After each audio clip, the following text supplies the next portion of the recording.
you go. Here's my paint. I like the way the green comes off all around the edges. You see? So beautiful. Look at those layers. Now that is a really great 3-ring pour.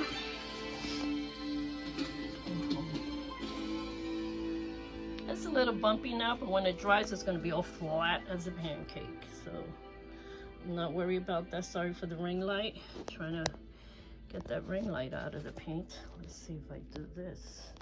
I know it's got to be like this. Yeah, like that. Look at that. That's a really beautiful ring pour. I like that kind of tunnel in there. Yeah. And I like the sides. You see the sides, how they dripping off. So now I'll leave it here all night and let it dry on its own and put a box over it. And in the morning I'll check it and see if it's dry. All right, guys, that's it. Love ya. Bye-bye.